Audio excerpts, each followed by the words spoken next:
Why did Nathan Fillion and Stana Katic have to go for couples counseling? What wardrobe malfunction ensured that Katic got the role of Beckett? And which Castle star is actually related to British royalty? Hi, I'm Joe, and you're watching OSSA Movies. The secret behind Rick Castle. Hey, you can pick your friends, and you can pick your nose. Can you imagine Richard Castle going by any other name? Apparently, nor could the show's writers, who had some fun with the lead character's name. If you cast your mind back to the first season, Castle was a vain and arrogant author who was all the more annoying for his immense wealth. Which is why the writers decide to call him Rick Castle, because if you say it quickly, it almost sounds like rich asshole. It's all about the details, guys. The ghost of Richard Castle. But that's not the only surprising thing about the character. Sure, he plays a famous author on the show, with a string of best-selling novels featuring Detective Nikki Heat. But did you know the books mentioned in the show actually exist? A mystery author by the name of Tom Straw actually wrote the first 7 Richard Castle books in the series under a pseudonym, and sadly, he had to keep his true identity secret. In an interview with the New York Times, Straw admitted, "I was more than Richard Castle's ghost. Damn it, I was his spin doctor, and I loved every moment." Thankfully, by the time the 7th season of the show was on the air, Straw was allowed to take credit for the books, which became international bestsellers that just proved fans can't get enough of Rick Castle. But the man behind Castle also can't get enough of his previous roles, and has a hilarious habit of referencing his past projects, and most notably, Firefly, while filming Castle. From props of the Firefly ship in his office to a Halloween costume as Captain Reynolds, who he played on the sci-fi series, Fillion constantly references his older project and loves every second of it. In fact, he just loves every second of being on Castle, period. Apart from it officially being the longest-running role he's ever had, he's admitted that his co-stars feel more like family than colleagues, and their off-screen shenanigans are proof of this. Not only do the cast members seem to get on really well behind the scenes, but they're constantly joking, laughing, or pranking each other. So, who's the biggest prankster on the set? According to Fillion, it would be him if he didn't have to spend so much time being a pain in Beckett's butt, but even when he does, the title of Best Practical Joker goes to Jon Huertas. I can always rely on him to put a smile on my face when I'm not supposed to be smiling. He'll do something, when the camera's on his back especially, he'll say something or do something, and then look at you like, try not to laugh. But even when he's being pranked, the actor is still able to laugh at himself. I'm not bright. What a great guy! On-screen to off-screen bromance. The man behind the tough-as-nails detective has 2 hobbies that may surprise you. The first is that he's a huge action fan and loved getting to do anything physical on the show. In an interview with Cinema Blend, he admitted, "The action stuff in Castle was super enjoyable to me. I'm an action kind of guy. Martial arts, I was an athlete. The action stuff was always a big desire for me to do." And it may just be a result of his martial arts that he's so sneaky. Lit up. Jon is really good at sneaking up people, presumably to kill them. At that time, Jon had sort of flanked around and scared the crap out of Nathan. Awesome. I made a tiny poop in my Castle pants. But it's probably also the reason he's so good at fight choreography. All right, well, let's settle this like men. So the line, hi, the line was, "My boys here are going to teach you a lesson." Yeah. And Seamus and I exchanged a few blows. All right, boyo. First lesson. Go ahead. Oh, no. You did the first thing. Oh, I did the block. Oh, yeah. First. I go down, I come back up. But his second hobby is something a little less violent, unless you're his vocal cords. Yep, Huertas is quite the singer. Not only that, but he's actually in a band with his co-star and fellow cop Seamus Dever. But you'll have to wait till later in the video for those details.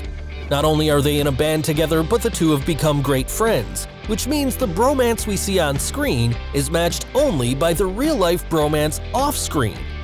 The two are such firm friends that they even go on wine tastings together, and follow that up with epic dance parties. Royal blood on set. The other half of the Ryan Esposito dream team almost had an entirely different career. Not only did he study broadcast journalism, but he's actually 27th in line to the Tudor throne, according to his mom's research at least. Apparently, the Dever family is distantly related to Henry II, so he's technically royalty. Can you imagine? But that's not the only interesting thing about his family. The actor is actually married to his on-screen wife in real life. Juliana Dever, who plays the detective's wife, has been the actor's wife since 2006, which is probably why they have such great chemistry when we actually see them together on screen. So what did Dever think of his role on Castle? He admitted that, "It's been amazing. I think the best thing is that I get to work with a great group of people. We know each other pretty well now, and we still like each other, which is awesome." Despite this, he misses the variety of roles he had as a simple guest star. He elaborated, "I want to go rob a bank. I want to go beat up some guy. I want to be tough. I want to be all those things, and I don't get to do that very much on Castle." But one thing he did get to do on Castle was form an amazing friendship with his co-star Javier Esposito. When asked about their friendship, the actor explained, "Jon is one of my closest friends now. We hang out together a lot. We see each other a lot. Our wives like each other very much, so we have dinner together a lot and drink a lot of wine together." And it was just one such wine-soaked hangout that led the two friends to start a band called Shejin. And if you're wondering what kind of music these two make, the actor explained, "It's basically comedy, R&B, and rap. That's kind of our gig, it's fun stuff." And though they focus on rap and R&B, these guys are comfortable with any genre. She sits by the hour, maintaining her hair, island becoming and frequently humming a light-hearted air. Talk about talent! Molly Quinn found mousy love. When Rick's daughter Alexis wasn't playing a surprisingly mature teen who was more mother to Castle than daughter, she brought a softness to Rick's character, making him an endearing father. When Castle debuted, the young actress was just 15 years old, so she's literally grown up in front of our eyes, and she's loved every moment. The animal lover recalls her favorite episode, in which she worked with rats. Recalling the experience, she said, "I love rats. I used to have amphibians and little rodents all my life, so it was cute actually. I would hold it, and at one point it went down my sweater. Costumes was freaking out, but I loved it." But if she had a magic wand and could go back to have her character do anything, what would it be? According to an interview with Assignment X, Quinn would have loved to see her character become an amateur sleuth like her dad, and possibly even go undercover, much like her co-star Seamus Dever, a woman of many talents. There's no denying that Stana Katic was perfectly cast for her role as Kate Beckett. Apart from her obvious good looks, she's sassy and smart, making her a great cop and an even better role model. In fact, she could probably tell you that herself in 7 different languages. The Canadian beauty speaks Bosnian, Croatian, French, Italian, Serbian, and Slovenian in addition to English. But when asked if she ever planned to work for the UN or in diplomacy, Katic admits that she's always wanted to be an actress. In fact, she jokes, "I remember being actually asked by a family friend of the time who was suggesting doctor, dentist, and I just went actress." And we're glad she stuck to the choice, or we'd never have seen her as Beckett. The crime against fashion that made Beckett. So fans may be surprised to learn that she had some very serious competition for the role. According to the series writer, Katic was one of over 140 women auditioning for the role, and we can't help but wonder if it was so popular because of the leading man. So how exactly did she bag the enviable role? When Katic first came in to read the lines alongside Nathan Fillion, she had a slight wardrobe malfunction. Now, before you get excited, we are not talking a Janet Jackson at the Super Bowl malfunction, but rather just a shirt that was too long. Her solution was to ask Fillion to cut it for her. After promising to try his best, the actress recalls, "So he cut my shirt, and it's funny because the producers kind of walked in on the two of us being co-criminals, and I thought that was just a real wonderful kind of taste of what the camaraderie would be in the future on the show." Obviously, the chemistry between them was palpable because the casting director admitted that seeing the two together huddled over his shirt sold them on Katic playing the role. But even her killer wardrobe and chemistry with her co-stars couldn't save her from being written off the show. In a shocking move, the actress wasn't asked to return for the 9th and final season of the show. And to add insult to injury, a month after her departure was announced, the show was canceled, leaving fans with a hasty Season 8 finale that didn't impress. The reason we lost Beckett.